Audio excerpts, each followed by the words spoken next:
What do you think is one of the most important parts of the sale? Yeah, which should be energy, okay, yeah. But if you had to put the technical part of the sale. Building the rapport.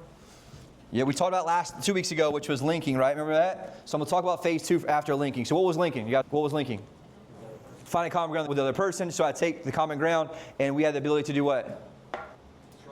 Link together that we had commonalities in life, and through the commonalities we build a deeper level of rapport, which allowed us to open up the gates to do what? Potentially have a sale, right? And so the next phase of that, linking starts in the very beginning. The next phase, that's going to be able to go deep into what? This is what I noticed when I was just doing a couple of tests on the listing side. People tend to go directly into the pitch. And the problem if I go directly into the pitch, what happens? Yeah, or what happens? People look off like they don't know what they're talking about. Why? Because you haven't taken what you learned from a report and linked it to the actual process. Yes. What you're going to do with the sale. Yes, I have to take my pitch and my presentation and link it to their pain. And if they don't believe that I've taken their pain, understand their pain, and link it to mine, they don't care, they don't pay attention. And so I'll take a couple key takeaways from there. I want you guys to write this down. The most important part, really the foundation, is the discovery, right? Now I think we kind of gloss over this a little bit. What's discovery? Pain is find those situations. In every level, this is your listing side, from the buyer side, I really think we can go a lot deeper, and I kind of got some key stuff we can really break down and look at. I want you guys to write this down. People buy for their reasons, not yours. And that'll be list with you or sign with you, but people buy for their reasons, not yours. What does that mean? It's not about you. Right, but what do we tend to do? Most of the time we just pitch them our stuff and try to give them reasons to buy instead of actually understanding what their reasons are to buy. Does that make sense? And so we have to make sure that we're really good at going deep, and I'll give you guys some different frameworks to look at overall. But this is the key part, right? You have to understand like how they get, this is why I know it's important. When I look at closing some of those deals last week, guess what? People don't even know. Lead source. So if I don't know lead source, do I really understand the psychology of the buyer or the seller? Absolutely. No way. And that's what drives me crazy about understanding lead source. It's not that you don't know the lead source. It's that you didn't understand the importance of understanding the psychology of what the lead source is so that I can understand what? How they think and how they solve their problems. And it's very important to understand that piece of that. And so you look at things, how they get your information, how they submit, what made them submit. I want to know what's going on in their head, and I want you guys to write this down. It's our job to figure it out. So I go from linking to discovery. I understand, hey, look, people buy for their reasons, not yours. And here's the thing. I want to find out their reasons first. What does that mean? Ask a lot of questions. Yes. They have to be powerful questions, right? Yes, they have to. They can't be surface level. Now, can I give them reasons to buy or to do business with me? Yes, but it's never going to be as important as their reasons are, if that makes sense. And so I have to make sure I'm going through the process to unlock what that actually is from that. And so that was the key part is I can give them reasons to buy, but they will always buy for their reasons first. I'll say it again. You can give them reasons to buy, which is like all the features and benefits that we have, but ultimately, they'll always buy for their reasons first. And so what does that mean? I have to get very good at understanding what their reasons are so that I can do what? Link it to my presentation. My entire presentation be tailored to whatever their reasons are that they're looking for. And our job, and it's so true, looking back in the thousands of appointments I've been through, you can tell when they're staring off in space. And what that means is I didn't link their pain to what my opportunity is. Hey, Tim, let me show you how we can help you do X, Y, Z by X, Y, Z, and whatever it is, and I'll go through that part. So number one, people don't buy for their reasons, buy for yours. Number two, people don't like to be sold, but they love to buy. We know that, right? People don't like to be sold, but they love to buy. What does that mean? Has to be their idea through the process. And so the one way to look at that is they don't want to be sold, but they want to be helped. And so I want them to feel like they're being helped, not being sold. What's the way to link that? Uncover the pain, go through the pain. This talks about a lot, and some of this from Andy Elliott. It just talks about that salespeople that skip that part go right to the solution, and what happens is then they feel pressure and they feel sold. Why? Because they haven't gone deep enough to really help them understand their pain, because most buyers or clients, they know they have pain, they just don't know what it is. And so our job is to put words to that so they can understand what it is so we can help fix it. Does that make sense? And so that's why it's important to go so deep on the discovery. Number three, this is a really good one too. Why they buy is more valuable than how to sell. What does that mean? Give me an example of what you guys think it is. If you can find out their reason, their motivation on why they want to do something, that's going to mean more than your ability to share a pitch to them. Yes, and one thing I wrote down with this in my notes, why they came in is more valuable than your skill of selling. So, but what happens many times with amateur salespeople is we do what? Right to the pitch. Here's my features and my benefits. The problem is the features and benefits don't mean anything unless they're able to subconsciously link that up to their pain and that they can solve their pain or give them a solution. Now, what's the problem with this? That most buyers, aka clients, are not going to, or sellers, are not going to just flat out tell you their pain. Hey, my life's up. I've been cheating my wife, right? Whatever they have that mostly have these issues that show up when you get there, right? The wife's outside. We had one example yesterday. We were going back through and like the wife's not living at the house anymore, but the husband is. Like, they're not just going to flat tell you, but I got to be good at doing what? Reading between the lines and asking difficult second and third level questions. So I can uncover, hey, why is the lady not living here? What happens? Because that's the true reason. Not that they want to just get some equity out of their house. When I know when the wife's not living with the husband, there's a major problem. My job is to uncover that so I can help solve that problem. Does that make sense? And then they'll feel very good when it helps solve the problem for them versus trying to sell them some stuff or sell them a service. Does that make sense, you guys? I think that's very, very important to look at with that. And so establishing why they buy is determining their needs. And so what does that mean? For number 3, I'm looking for one thing. What do you think it is? And Grant Cardone talks a lot about this a little bit. I'm looking for their dominant buying motive. What does that mean, you think? What is a dominant buying motive? What's their motivation to want to sell? Yeah, I want you guys right. Everyone has multiple reasons, but there's always one that supersedes the others. And the problem with that is, what do you think the problem with that is? Trying to figure out what it is. They're not going to give you the dominant buying motive off the top. In some cases they will if they're very vulnerable or they're very high level of pain. They're just going to come out and tell you. But most of the time, I'd say 80% of the time, guess what they're not going to tell you? The true dominant one, because they know they can be sold that way, right? And so my job is looking at multiple, and they can have multiple, and that's okay. I want to use second, third level questions in the multiple buying motive to find what? The dominant. And so I want you guys to circle that word here, is dominant is my key thing. For the buyer side and the seller side. Hey, what is it right now they're not telling me that's their dominant buying motive they have? There's always one that drives it. Most salespeople miss it. I want you guys to write this one. The dominant buying motive usually almost always brings with it one thing. What do you think it is? Unmask the pain. Pain. So the dominant one's going to be the one that has the most pain. If they're giving me surface level stuff like we're going to downsize or it's just a little bit too much to upkeep, that typically is what? Surface level buyer motives that aren't really true. There's a dominant one where, hey, did the guy fall off the ladder? Did he get hurt? Did he break his leg? Right? Keeping up with the roof or getting to that's some real life experience I've had, right? They told me it's too much to keep up. You get over there, you start digging deeper, find out the husband's 7 years old, fell off the ladder, almost died. That's a much bigger dominant motive than just need to downsize. You guys with me on this? And so that comes from me asking deeper questions, reading between the lines, and not letting them off the hook. But most salespeople get uncomfortable getting here, and they don't go deep enough to get that. Does that make sense? And I think the key word to take away just studying this is that most salespeople actually miss it. And so write that down. It's our job to find it. How do we find it? Questions. And that's typically questions about what? The questions. And so I'm asking a question to get a different, and I say, tell me more about that. And then I'm leaning into whatever the issue is, and I'm able to calculate what I'm going to say next so that I can uncover what? The next level. But I want you guys to ask yourself anytime you're in discovery, is this a dominant buying motive, yes or no? And ultimately, it aligns up with what their actions are. And this is somebody who comes in, a lead, they go to a website, or they want to cash offer off the billboard. We come in, they talk to our inside salesperson books it, goes through the whole thing, 15-minute call. We come to the house, and they tell us they don't really got to sell. Is that true, you think? No, right? They're just not giving the true dominant buying motive or selling motive, and it's our job to uncover that. So if I'm leaving that house not knowing it, that's my fault for not uncovering it. But I can't just believe them. I understand their action always, right, is much more important than what they're saying. And the action is they went to a website, they submitted to the website, they talked to a guy, they had me come in the house. You don't do all of that if you're not looking to sell your house, period. I don't care who you are. It's a flat out lie. And so amateur salespeople let that go, let them off the hook. You have to go deeper, understand what that is, which is very, very important. Okay? And so that's the key part there to look at. Next thing, and this is kind of goes back to something I mentioned earlier, they don't care what you do unless they think or believe it helps them. They don't care what you do, meaning they don't care about your program, the Unfair Advantage Home Buying Program, or the Guaranteed Sold System, unless what? I link it to their problem. Hey, Ryan, here's your problem.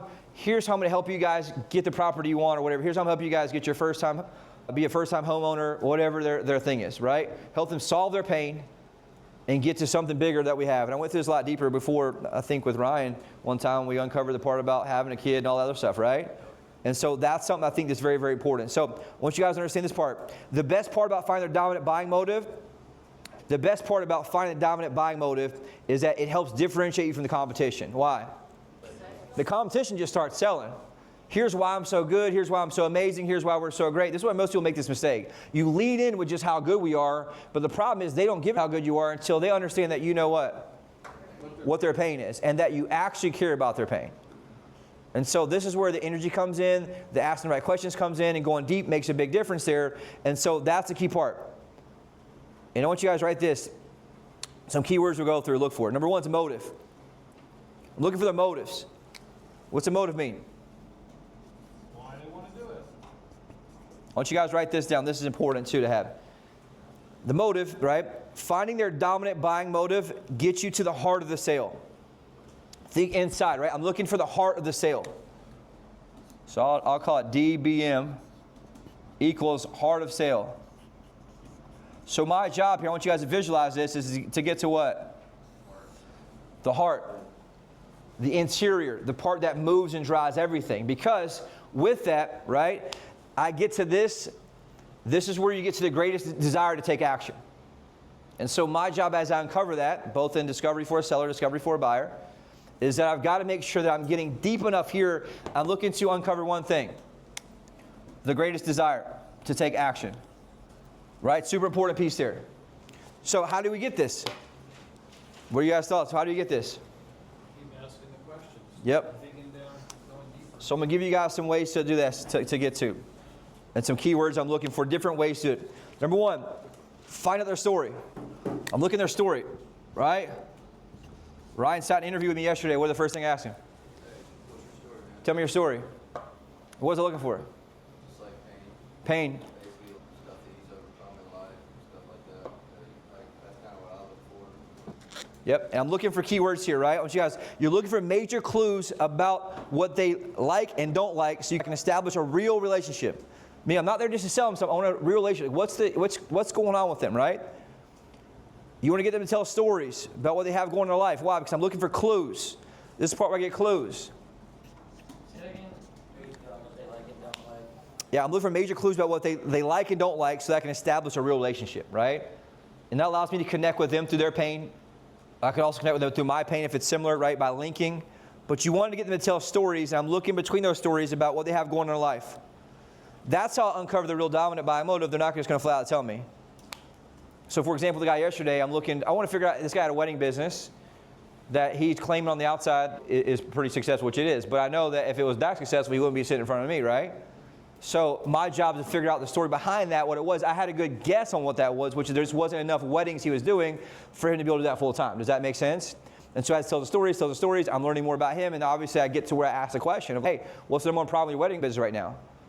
He said, leads and lead generation. Boom, okay. Now we're on the same thing. And then he came, hey, I looked you guys up, and I know you guys are really good at generating leads and marketing, all this other stuff. And so now we have better link, and now we're on to more of a real conversation. And now that I know his pain, I'm talking about what? What I'll talk about. We can develop him and help him solve that pain in that part of his life too.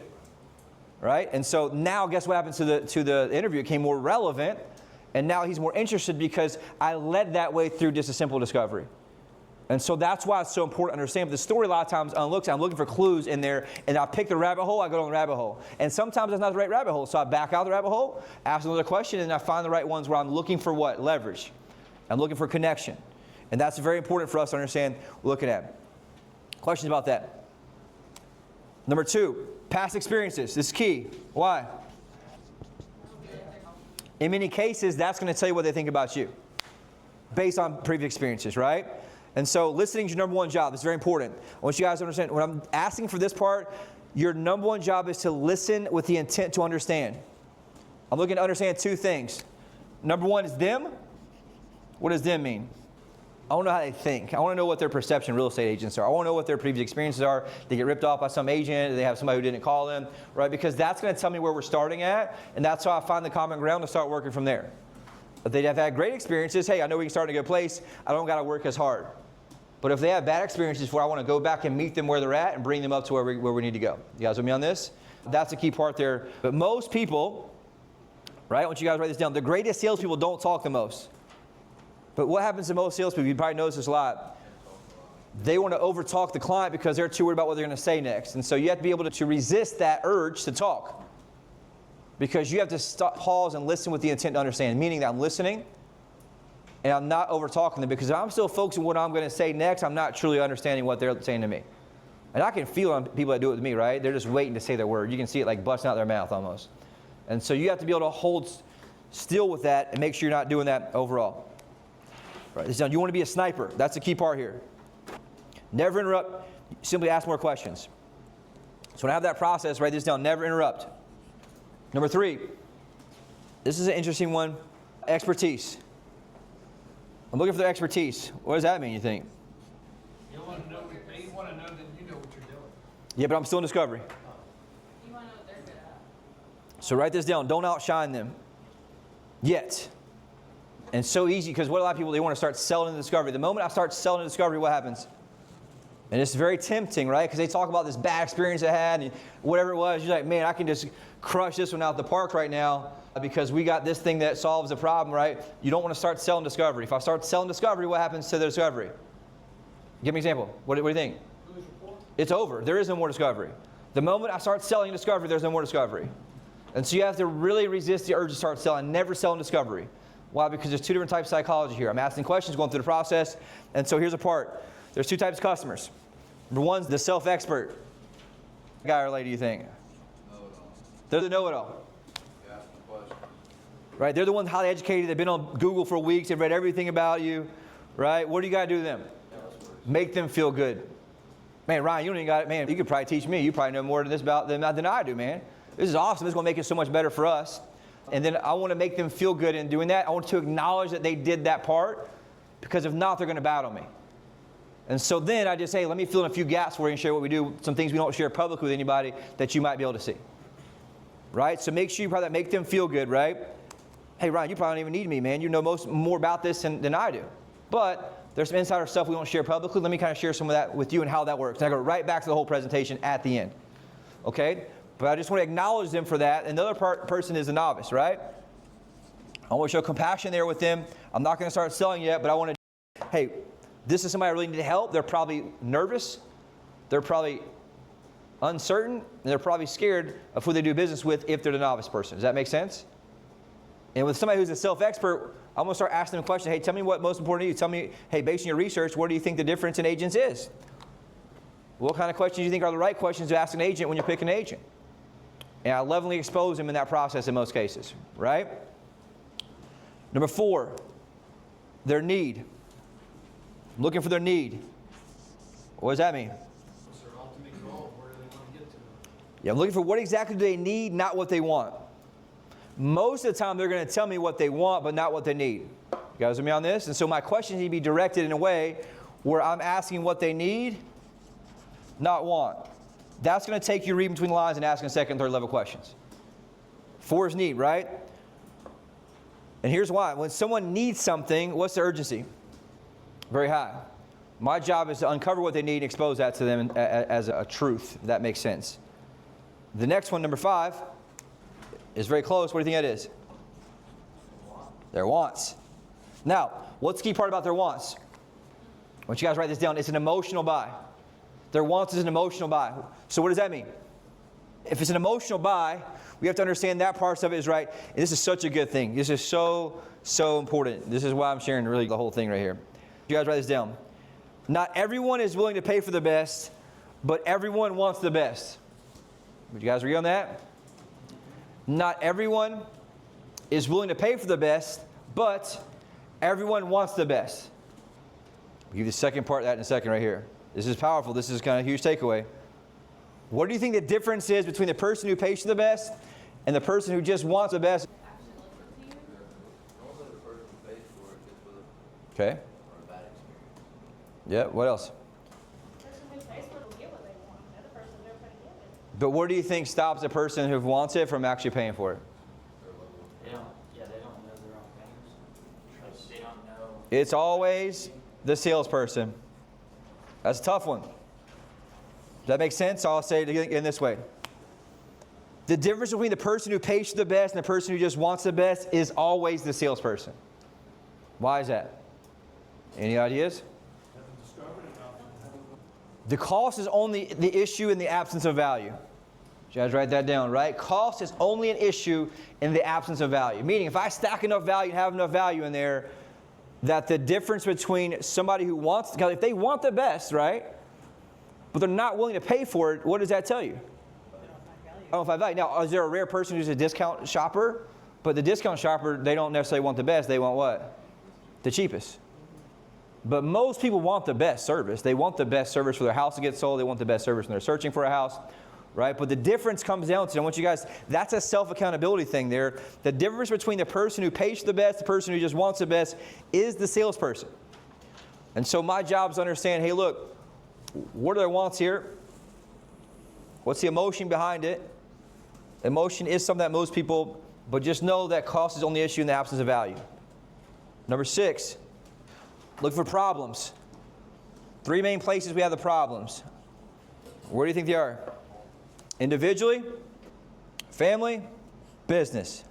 My job is to look between those 3 main things what they are, right? Is it individually? What's an example of that? Well, health issue, can't keep the house, I need to sell, right? Sick. That's usually one of the biggest ones that we get.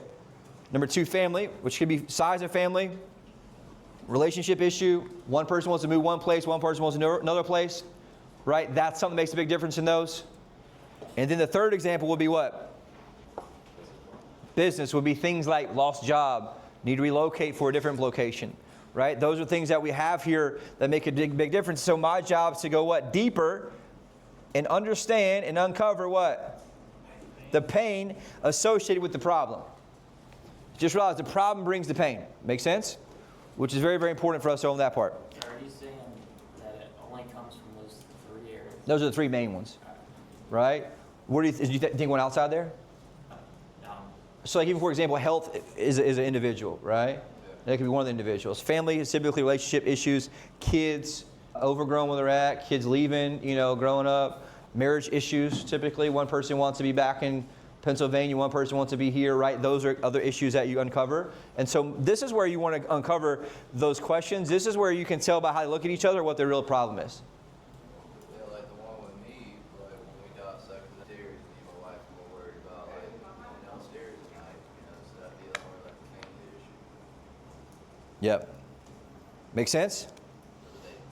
All right, problems there. They must believe that you or this product is a salvation, that it will change everything for them. And so for me, I'm understanding the problem. I'm putting words to their problem. Most of them are in sedation mode, so they don't really truly understand the problem.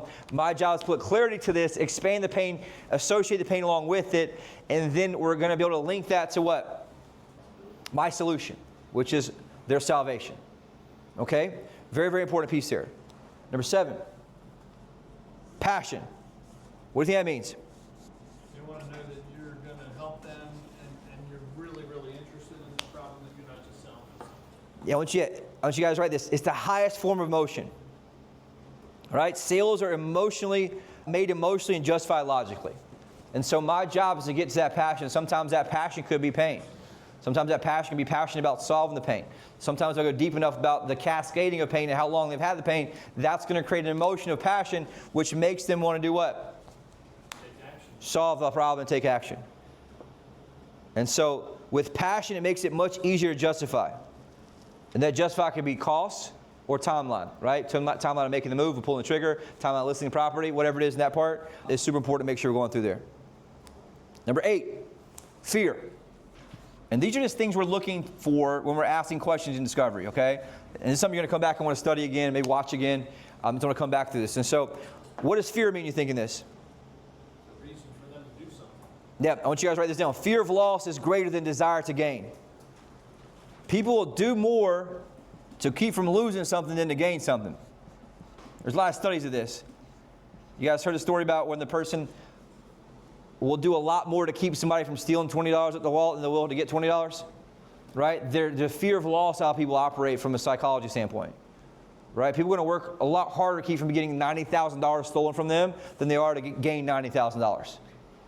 Okay, people a lot of times will work a lot harder to keep from losing than they will for winning. Does that make sense to you guys? That's the key part here. I'm that type of person too, where I hate to lose more than I like to win. And so that's the key part I want you guys to understand. So how do we do that? What is this for? I'm going to go back and just use this as an urgency standpoint. It's where I'm going to have these questions to understand discovery. Now, this could be if they're looking to buy another property. I'm selling the one I have. There's a couple different examples you can do this. Move into Florida, selling what they have here, right? Buying something they have here, about losing something in the past, right? This allows me to pre-frame them based on previous experience, based on what's going on. So if they had a previous experience, they lost out on the property of someone else, guess one of the things I'm going to tap into? The fear that they have of that happening again, and how the fear of that happening again can also be associated with what? The agent they choose. Hey, the agent you had last time who lost the property for you, what were they like? What was their situation like? How many houses? Oh, let me look them up. Oh, they sold 3 houses the last 12 months. No wonder you lost out on it. Does it make sense? And so I'm expanding that fear, which allows them to take action, which allows them to move away from that happening again and move towards me and the solution. Does that make sense? Same thing on the listing side.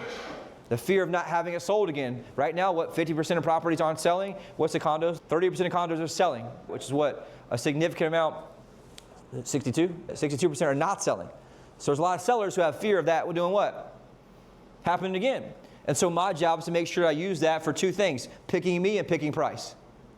And so that's the key part there when I'm going in discovery. I want to understand that emotion and be able to overcome it. Number 9, this is the tricky one in a way, but important to note, it's called mental math. What does that mean? What does that mean, you think, mental math? Like reading the room. That's called an ROI. This is about them though, right? So ROI, that means they're thinking about ROI. They're calculating in their head the whole time. What do you think? What am I going to get out of this deal? What am I going to get out of this? Can they actually do this? Am I actually get the number? And so I'm helping them do some of the calculations in their head while that's going on, so we're able to do that. Does that make sense? And also, if I'm buying something as an investment property, that's going to be something they're looking for from a math standpoint. So I want to do the math for them and help them understand that a little bit by uncovering it on their own. That's important. Number 10, this is a big one. One of the biggest reasons people move or do anything in their life. Vanity. What does that mean? This is one people miss a lot. They want to look good. The number one reason that people buy anything in this entire world, what is it? Status. The only reason somebody buys a $5,000 purse or a $10,000 purse is what? Status. Guy buys a $100,000 watch or a $500,000 watch. Status. And so that behind that moves you more than you think. And so sometimes if we're not driven by status, we discount that. And so it's our job to remember that based on that person, our discovery. And so they're looking at how great will their life be. And so status is how it makes them look to other people. So the same thing, hey, if you don't buy this, how's that going to look to everybody? If you do buy this, how's it going to look to everybody? And so I'm asking questions to help them uncover that emotion of what? Vanity and status. Very important if we understand that. It's what moves people more than anything else on the planet. The desire to impress, right? The ability to live a life they've never been able to, they thought they could. Hey, Ryan, man, you deserve to buy this house. You know why? You worked your ass off for all these years, built a family, and so you know what? You deserve to be able to live in this neighborhood and have this status, and everyone look up to you, and you can probably entertain people here as well. That's an example of what? Building up the status so that they can have that justifies the fear that person has in that process. And here's the deal. I'm not saying we use that to manipulate. I'm saying we do that to help them get what they actually want. Does that make sense? And so that's very, very important, because if they don't buy it from you, they're going to buy it from somebody else. If they're driven by that. Does that make sense? And so my goal is to get them to do it right now before it costs them more in the future. That's on this key part there. Number 11, this is a good one too, peace of mind.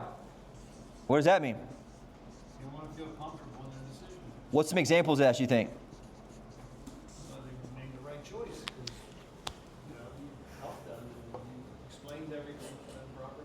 Yep, and some examples of this, they don't need it today, they're going to need it in the future. So this would be somebody who's old, who's elderly, who probably needs to take care of their things before they pass away or go to a nursing home or whatever it is, right? Hey, the last thing you're going to do is leave this to your kids to have to deal with. We have a property we're buying now where the guy died, left it to his kids. He had an ex-wife who she was also in the deed. No, she died. Nobody can find her. Now they have a personal representative from the court who is set for the wife. No one can find the personal representative. The daughter and the brother now are having a battle on it. They finally came to agreement what they're going to sell it for. So we went to close on it, but we can't close on it because they can't find the personal representative for the wife who died years ago.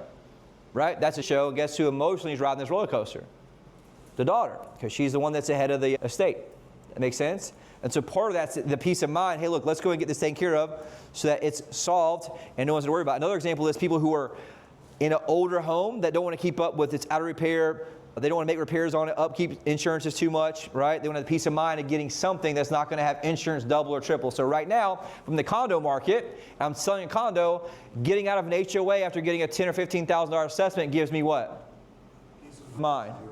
But that's an avenue most salespeople aren't going to go down. Hey, what was it like when you got the $15,000 bill? Was that scary? So let me ask you this. That's something you ever want to go through again. Do you think that's maybe possible that may happen again? Think there might be more lawsuits on the property or about the stairs, or you think there's an issue where insurance may go up again? Yeah, so how about this? Let's finally get you the peace of mind you deserve and get you out of this. Does that make sense? So that's something that's important to do there. That's something people are older, the property's older, that's something important as well. Number 12, last couple ones here, we're done. These are great avenues I'm looking for. Number 12, desired outcome. This is important. Sell the desired outcome. What does that mean? make the sale. And you help them with whatever. This is where I go to selling the outcome, not the features and benefits. Hey, I go to Lowe's and get a drill, and the guy, hey man, I'm looking for a great drill. He's like, hey, this is a great drill. It's got every bit size. You can put any drill bit in it. You can put Phillips head, flat head, you know, all these different drill bits in it, and you get the extension on it. That's an example of what? Features and benefits. Hey man, is this drill right here just going to last a really long battery? Can I use it very easily? Right? Is it something that I can swap out parts very easily and it's going to last a long time? Yeah, that's the outcome. Very easy to use, long life battery. You can use it with anything. It's going to help you get your deck built easily with no problem. That's an outcome focus. And a lot of times people get so caught up in the features and benefits, they're not selling or asking questions about the outcome. Goes back to what we talked about selling the vacation, not the TSA. Okay? And so with that, I'm asking questions about, hey, what's a true desired outcome? If everything went perfect for you in this scenario, you had to worry about nothing, had zero stress, what would that look like for you? And they're telling me then what? Their desired outcome. And I want to reverse engineer, hey, look, you know, Jeremy, how I'm going to help you guys get to Florida without any headache, any issues, without having to worry about 50 people tracking through your house, is we're going to go through my quick sale program. Let me show you how that works. And now I'll link that up to whatever they told me about their desired outcome. It makes the transition much easier. And now they're much more bought into my solution because I linked it to what? Their desired outcome that I learned from in my discovery at a deeper level, okay? These are where those come together. And see, the art there is understanding it and putting it in a language where they understand. Most of the time, they're not signing with you on the buyer or seller side because they're not comprehending your language because you're not speaking to their pain. They're not comprehending your language because you're not speaking to their pain. And so that's a key part we have to make sure we're looking at. The last couple ones here is 13 is basically the risk of not getting. So I reduce the risk. Last one. The risk of not getting. What do you think that means? Yeah, so this is an example of like, hey, the benefits are cool, but transferring risk is everything. And a great example of this is like auto insurance, or an example of like, hey, I got this really cool auto insurance program. It's going to get you roadside assistance. It's going to be super easy. We'll have AAA come pick you up and get you a flat tire if you need to. And it's really going to be very, very easy to get your insurance card. You can pull it out on the app, all that stuff. Or it's like, hey, look, Ryan, we got this great auto policy that's going to make sure you and your family are protected for everything. In today's time, you get into a wreck, they're going to come after you with injury attorneys to try to take everything you own. Your savings account, your property you own, every property, car that you own, they're going to come after you. But with our policy, you never got to worry about anything. You're going to be taken care of for life if anything happens. That's a difference of what? Reducing risk. And so the same thing from the housing standpoint, you can do this for buyers who are buying. Hey, look, now you're going to lock in inflation. You're not going to be worried about costs going up like crazy with rents, the ability to have a bunch of other things happen as you're trying to move place to place to place with your family. Those are things you're solving for, which is reducing risk for them. And so that's going to be mostly to first-time buyers or even sellers who are worried about waiting too long to sell their property. I want you guys to write this last piece down. Mastery is about understanding buyer motives and tailoring your presentation and closes to it. That's my quote. I came up with that one. Mastery is about understanding buying motives and tailoring your presentation and closes to it. So this is stuff I want you guys to come back to and practice and just say, look, these are all the avenues, and I guarantee you, y'all are maybe hitting one or two, if you're lucky. And the last quote here I want you guys to take from this is that relationships kill objections. Relationships kill objections. And so the deeper my discovery is, the deeper I understand their pain, the deeper they understand me, and the deeper they understand that I understand their pain, the deeper our relationship, which means we're going to have a lot less objections. Why? Because now I'm talking about that matters with them, not just some canned presentation. Does this make sense? Questions you guys have about this? All right. From a time standpoint, we don't have time to go through goals, but I want you guys to make sure next Tuesday, where everybody has their 90-day goals ready to go, ready to share. Is everybody pretty much prepped for that? Does anybody not have the 90-day goals? Besides new people? Okay. You got some? Okay. And I haven't given Tim the course yet to do it, but you guys went through it. So have those ready. Post them up on the wall here. We'll make sure we have that. And Tuesday, we're going to declare what those goals are publicly. That'll be the only focus really kind of we hit on. We'll hit a couple things for last 90-day sprint. I think that's super important. I think there's a lot of cool stuff we can do with that. But there's still some opportunity to be had, and there's some market share to be taken. One of the big things they shared last week at the presentation was a video I shared and talked with you guys like 2 years ago. I thought it was funny. And John Kitchens gave me credit for it. Was the Forrest Gump video. And if you guys remember, it's the Forrest Gump with Bubba, and they're going through the hurricane, right? And the hurricane's happening, and they're going through all this chaos. And once the hurricane gets done, what happens? Then what? They give us shrimp. Why? Everybody else went home, they went up. They're the only ones that were out catching shrimp because everybody else stayed in the harbor and their ships got destroyed. And so they made a killing, right, and became famous through it and made millions of dollars through it in the movie because they were out there in the storm getting done. And it's a big kind of, alignment with what we're seeing right now is those that are pushing through right now. As the rates come down, you see millions more buyers getting back into it. The skills are sharpened. That's how we're going to capture all the shrimp, is to push through it, make sure we're doing it, right? And I think it's a great way to look at things, and I feel that's where we're at right now going into Q4. So number one takeaway and how it applies for you, Chris, what you got? It's pretty simple.